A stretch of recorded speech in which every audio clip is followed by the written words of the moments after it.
오늘 말씀의 배경은 다리오 왕 때의 일인데요. 이스라엘 백성이 각각 자기 집은 빨리 지었어도 하나님의 집은 황폐하게 두자 하나님이 이슬과 땅의 산물이 그치게 하시고 선지자 학개를 통해 성전 재건축에 대해 말씀하시는 내용입니다. 함께 본문 읽겠습니다. 오늘의 말씀 학개서 1장 1절에서 15절. 다리우스 왕 2년 여섯째 달 그달 초하루에 학개 예언자가 주님의 말씀을 받아서 스알디엘의 아들 스룹바벨 유다 총독과 여호사닥의 아들 여호수아 대제사장에게 전하였다. 만군의 주님께서 이렇게 말씀하신다. 이 백성이 말하기를 때가 되지 않았다. 주님의 성전을 지을 때가 되지 않았다고 한다. 학개 예언자가 주님의 말씀을 받아 전한다. 성전이 이렇게 무너져 있는데 지금이 너희만 잘 꾸민 집에 살고 있을 때란 말이냐. 나 만군의 주가 말한다. 너희는 살아온 지난날을 곰곰이 돌이켜보아라. 너희는 씨앗을 많이 뿌려도 얼마 거두지 못했으며 먹어도 배부르지 못하며 마셔도 만족하지 못하며 입어도 따뜻하지 못하며 품꾼이 품삯을 받아도 구멍난 주머니에 돈을 넣음이 되었다. 나 만군의 주가 말한다. 너희는 각자의 소행을 살펴보아라. 너희는 산에 올라가서 나무를 베어다가 성전을 지어라. 그러면 내가 그 성전을 기껍게 여기고 거기에서 내 영광을 드러내겠다. 나 주가 말한다. 너희가 많이 거두기를 바랐으나 얼마 거두지 못했고 너희가 집으로 거두어 들였으나 내가 그것을 흩어버렸다. 그 까닭이 무엇이냐? 나 만군의 주의 말이다. 나의 집은 이렇게 무너져 있는데 너희는 저마다 제 집 일에만 바쁘기 때문이다. 그러므로 너희 때문에 하늘은 이슬을 그치고 땅은 소출을 그쳤다. 내가 땅 위에 가뭄을 들게 하였다. 산 위에도 곡물과 새 포도주와 기름 위에도 밭에서 나는 모든 것 위에도 사람과 짐승 위에도 너희가 애써서 기르는 온갖 것 위에도 가뭄이 들게 하였다. 스알디엘의 아들 스룹바벨과 여호사닥의 아들 여호수아 대제사장과 남아있는 모든 백성이 주 그들의 하나님이 하신 말씀과 주 하나님이 보내신 학개 예언자가 한 말을 따랐다. 백성은 주님을 두려워하였다. 주님의 특사학개는 주님께서 하신 말씀을 백성에게 전하였다. 내가 너희와 함께 있겠다. 나 주의 말이다. 주님께서 스알디엘의 아들 스룹바벨 유다 총독의 마음과 여호사닥의 아들 여호수아 대제사장의 마음과 남아있는 모든 백성의 마음을 감동시키셨다.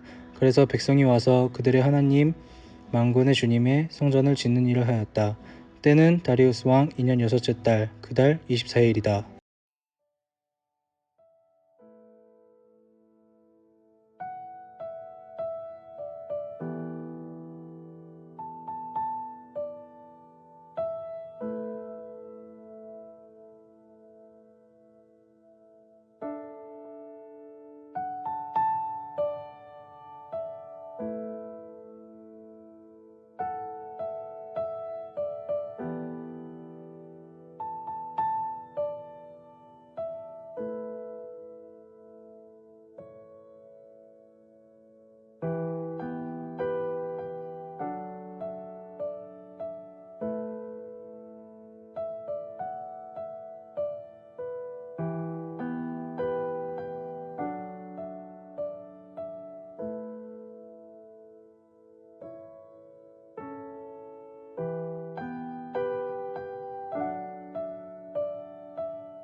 저는 오늘 말씀을 읽으며 두 가지를 묵상해 보았습니다. 첫 번째는 나를 돌아보는 정직한 마음입니다. 개역개정 성경을 보면 하나님께서 5절과 7절에 동일한 말씀을 하십니다. 만군의 여호와가 말하노니 너희는 자기의 행위를 살필지니라. 자신을 돌아보지 않으면 이스라엘 백성처럼 눈이 가리워진 채 살아갈 수밖에 없는 것 같습니다. 나를 곰곰이 살펴보지 않으면 누가 봐도 무너져 있는 성전의 모습은 보이지 않고 그저 나의 편안하고 안정적인 삶을 위해서 더 채우고 갖춰야 할 조건들에 눈을 팔게 되는 것 같습니다. 사실 현실은 6절의 말씀처럼 많이 뿌렸지만 거두지도 못하고 먹고 마셔도 배부르고 만족하지 못하는 그런 비참한 삶이지만 깨닫지도 못한 채 살아갈 수밖에 없는 것이 저의 모습인 것 같았습니다. 늘 하나님의 말씀 앞에 하나님의 마음에 맞게 나를 돌아볼 수 있는 정직한 마음을 구하는 순간순간이 되기를 결단했습니다. 두 번째는 사랑의 헌신을 원하시는 하나님의 마음을 묵상했습니다. 하나님은 전능하신 분이셔서 스스로의 힘으로도 성전을 다시 지으실 수도 있고 이스라엘 백성이 하는 것보다 훨씬 더 크고 아름답고 완벽하게 지으실 수 있는 분이신데 그리고 하나님께서 이스라엘에게 너희만 잘 꾸민 집에서 살고 있을 때냐? 라고 말씀하시는 것이 결코 그들을 집을 빼앗고 그들을 못 살게 만드시려고 그렇게 하시는 것이 아닐 텐데 왜 이스라엘 백성에게 이것들을 명령하셨을까 생각해 보았습니다. 12절 이후의 후반절을 보면 학개 선지자의 말을 들은 이스라엘 백성에게 주님을 경외하는 마음이 생기고 하나님이 백성들의 마음을 감동시키셔서 이 성전 공사가 다시 시작되는 그런 장면이 나옵니다. 이 부분을 읽으며 결국 하나님이 우리에게 원하시는 것은 사랑하는 마음이라는 것을 깨달았습니다. 제가 누군가를 사랑할 때를 살펴보면 저의 것을 제쳐두고 그 사람을 위해서 섬기고 수고하는 것을 하나도 아까워하지 않고 오히려 그 사람을 위해 더 무엇을 해줄까 고민하는 마음만 있다는 것을 알게 되었습니다.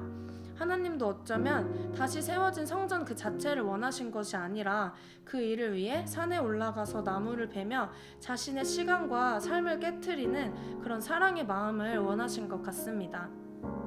저는 공동체 생활을 하고 있는데 다른 사람들과 함께 지내다 보면 저의 계획과 의지보다는 타의에 의해 움직이게 될 때가 종종 있습니다. 그럴 때마다 때로는 꼭 이렇게까지 해야 하나?